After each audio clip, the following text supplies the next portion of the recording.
Saja yang mengaku sebagai cucu baginda Nabi ingin dipercaya, silahkan adakan tes DNA dan kita akan percaya kalau DNA-nya sesuai dengan DNA orang Arab. Tes DNA, udah bilang kalau mau tes DNA dua syaratnya. Oke, dua syarat. Satu, bisakah ente orang yang ngajak tes DNA ini menggali kuburnya Rasulullah, ambil darah beliau nanti. Lalu ada manusia bernama Muhammad, dengan adanya rambut itu bisa diperiksa gennya, DNA-nya bisa diperiksa ya ikhwan. Bagaimana DNA yaitu yang dimiliki oleh Nabi tersebut bisa dicocokkan oleh seluruh pongkol-pongkol Quraisy yang ada di dunia ini ya ikhwan. Bahkan itu juga bisa menjadi bukti bahwa setiap keturunan Nabi yang hidup pada hari ini pasti ada yaitu unsur kesamaan DNA dengan DNA Nabi. Membuktikannya lewat rambut yang ditinggalkan oleh Nabi, saudara. Alhamdulillah. Jadi kalau Habib palsu ketahuan tuh kalau diperiksa. DNA Nabi kemana, DNA-nya kemana ya ikhwan. Nah jadi sebetulnya walaupun DNA ini belum dijadikan syarat untuk isbatun nasab, enggak. Tapi paling tidak dia bisa menjadi bukti pendukung ya ikhwan. Alhamdulillah. Nah di sini saya tunjukkan contoh. Ini foto rambut Nabi yang ada di tangan para ulama kita di berbagai tempat. Assalamualaikum sahabat filah. Pada video kali ini kita akan bahas tentang tes DNA para habaib di Indonesia. Jadi akhir-akhir ini sedang viral topik tentang masalah ini, yaitu tentang tes DNA. Singkatnya kayak gini, ada seorang kiai yang meragukan tentang keaslian para habaib di Indonesia.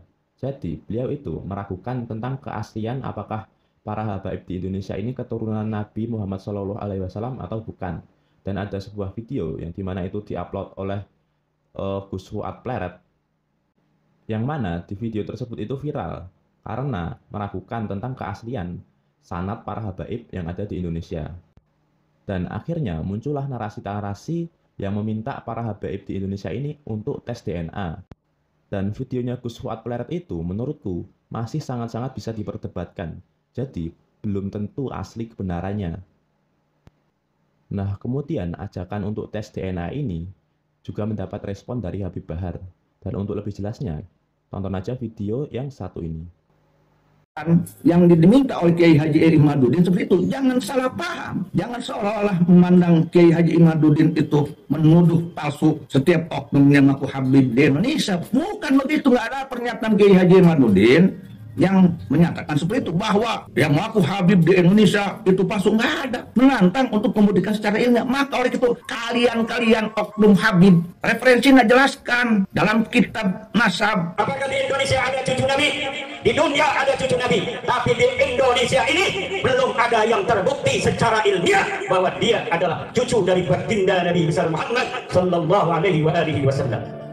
Maka siapa saja yang mengaku sebagai cucu baginda Nabi ingin dipercaya, silahkan adakan tes DNA dan kita akan percaya kalau DNA-nya sesuai dengan DNA orang Arab. Saya setuju dengan pernyataan Kiai Haji Imaduddin, harus bisa menjawab tantangan Kiai Haji Imaduddin, membuktikan secara ilmiah loh, ilmiah. Alhamdulillah nggak dukung Kiai Haji Imaduddin, namun tes DNA setuju, memang harus tes DNA biar tidak ragu.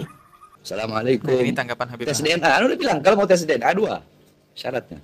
Oke, dua syarat. Satu, bisakah ente orang yang ngajak tes DNA ini menggali kuburnya Rasulullah, ambil darah beliau nanti cocokkan sama kita orang, atau darah Sina Ubaidillah yang dikatakan putus, darahnya atau rambutnya kayak atau apa? Ya, sama-sama kita ke laboratorium rumah sakit. Udah cek rumah sakit Mangun Cipto Mangun Kusumo. Biayanya ada yang bayar. Biayanya ada yang bayar. Itu syarat pertama. Syarat kedua, tes DNA dulu. Yang ngajak tes DNA ini tes DNA dulu. Apakah termasuk anak zina apa bukan?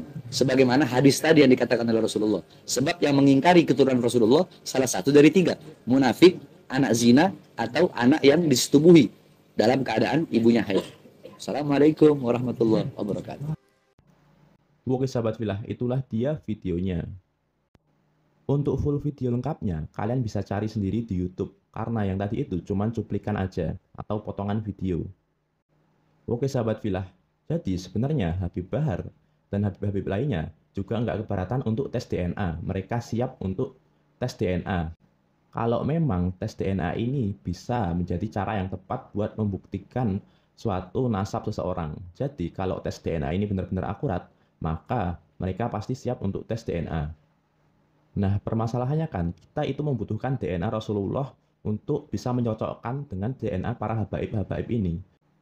Jadi, nggak heran kalau Habib Bahar itu menantang kepada mereka ini untuk menggali makamnya Rasulullah atau mencari rambutnya buat jadi patokan tentang tes DNA itu. Ya, pastilah kita sebagai seorang muslim nggak bakal ngebongkar makamnya Rasulullah. Lagian, untuk ngebuktiin seseorang itu Habib asli atau bukan, itu sudah ada lembaganya di Indonesia, namanya Robitoh Alawiyin atau Robitoh Alawiyah. Jadi, di situ nanti bisa kelihatan mana Habib yang asli, mana Habib yang palsu, sesuai dengan catatan nasabnya. Oke sahabat Filah, terus kenapa sih tes DNA Habib ini rame banget akhir-akhir ini?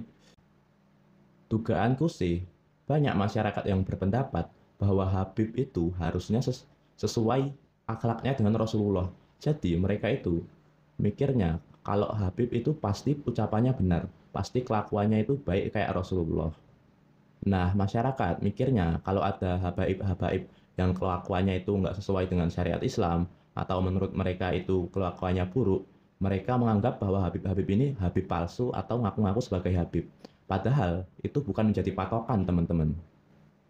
Karena memang keturunan Rasulullah juga manusia biasa yang bisa berbuat dosa, yang bisa berbuat salah. Dan kenyataannya memang di lapangan ada Habib-Habib yang nyeleneh. Contohnya Habib Zain Kribo. Dia itu menyebut Asmaul Husna sebagai Trinitas. Ini kan aneh. Kemudian juga menyebut Allah nggak bisa menciptakan manusia tanpa bantuan wanita. Dan masih banyak lagi kontroversi tentang beliau. Tetapi apakah kita bisa mengatakan bahwa beliau bukan Habib, bahwa beliau bukan keturunan Rasulullah? Kan nggak bisa. Kalau diteliti di Robitoh Alawiyah dan ternyata nasabnya itu nyampe Rasulullah, maka dia juga termasuk Syarif atau Habib. Oke, contoh lainnya misalnya Mbak Najwa Shihab. Beliau itu termasuk Syarifah.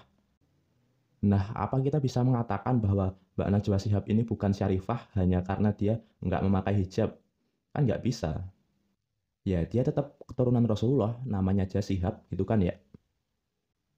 Nah, jadi aneh sekali ketika ada kiai-kiai yang mengatakan, oh Habib Bahar ini bukan Habib karena akhlaknya tidak sesuai dengan Rasulullah. Rasulullah itu lemah lembut, bla bla bla dan sebagainya. Nah, ini menurutku pernyataan yang salah dan fatal sekali. Mengatakan seseorang bukan Habib hanya karena ceramahnya tegas, hanya karena ceramahnya itu tegas dalam menyampaikan kebenaran. Ada Habib yang gaya ceramahnya itu lemah lembut, ada Habib yang gaya ceramahnya keras. Dan itu bukan menjadi masalah jika yang mereka sampaikan itu kebenaran, jika yang mereka sampaikan itu Islam. Oke sahabat Filah, jadi segitu aja untuk video kali ini. Wallahu a'lam bishawab. Barakallahu fikum.